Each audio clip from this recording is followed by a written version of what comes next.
नमस्कार बंधुगण। आज युग को विज्ञान युग कहुए, जोठी अंधविश्वास और अलौकिक शक्तिर कौन स्थान नहीं, कहीं विज्ञान सबु जिनिसर प्रमाण मागी थाए। वर्तमान जुगरे विज्ञान पाखरे सब प्रश्नर उत्तर अच्छी, तथापि एमिति किछि प्रश्न और घटना अच्छी जार उत्तर वर्तमान सुद्धा विज्ञान पाखरे नहीं। एमिति ही एक रहस्यमय स्थान बरमुंडा ट्रायंगल आटलांटिक महासागर एमिति एक भाग जहाको डेभिल्स ट्रायंगल मध्य कहा जाए।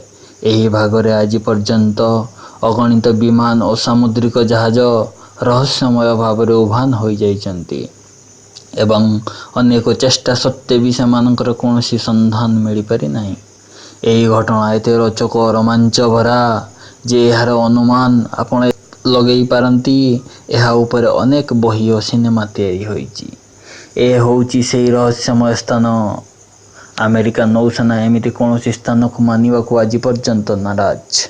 अमेरिकार भौगोलिक विषय वस्तु मध्य एमिति कौनसी स्थानर वर्णना नहीं। एमिति अनेक कागज पत्र अच्छी जहाँ प्रमाण करे एही स्थान रे एमिति अनेक रहस्यमय और भयानक दुर्घटना घटी। एठारे निखोज होइथिबा हजार हजार संख्यक विमान और जहाज एवं विमान रे थिबा मनुष्यंक विषय रे बहुत चेष्टा पर भी कौनसी संधान मिल पारि नहीं। एपरि घटना एठारे केवे केमिति नुहे बरं बहु बार अतीत रे घटी जाइछि। एही ट्रायंगल वैज्ञानिक ऐतिहासिक एवं अनुसंधानकारी एबे भी एक रहस्य हो रही। आटलांटिक महासागर एही भागरे जेते विमान और जहाज दुर्घटनाग्रस्त होइछन्ति सेमाने एही अंचल प्रवेश करिबा मात्रे सेमानकर राडार रेडियो और कंपास इत्यादि अचानक बंद हो जाइछि किंबा धीरे धीरे सठिक भाव में काम करने बंद कर देइछि, जहा फल सेमानकर संचालन केन्द्र सह जोगाजोग विच्छिन्न हो जाइछि। फलस्वरूप सेमाने दिगहरा हो दुर्घटनार सम्मुखीन होइछन्ति किंबा निखोज होई एही रहस्य को आहुरी रहस्यमय कर देइछन्ति। किछि वैज्ञानिकंकर कहिबा अनुसार विमान और जहाज एठारे पहुँचवा मात्रे सेमानक भौगोलिक स्थिति रे परिवर्तन घटे।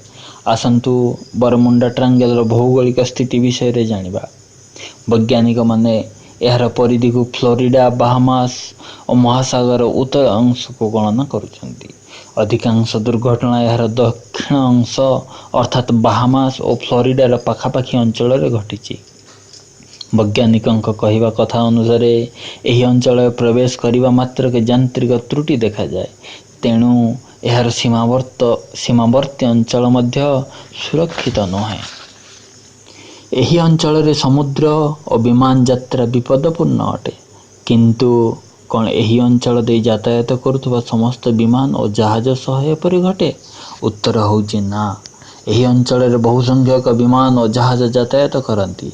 एही अंचल को विश्वर सबुठार व्यस्तबहुल सामुद्रिक मार्ग भाव में गणना करा जाए, तेणु एठारे घटुवा दुर्घटना को केतेकांशरे सहजरे विश्वास करिपारंती नहीं। दर्शक बंधु, आगामी अध्याय आमे एपरि केतेक घटना विषय रे आलोचना करिबा। आज पई एतिकी। धन्यवाद।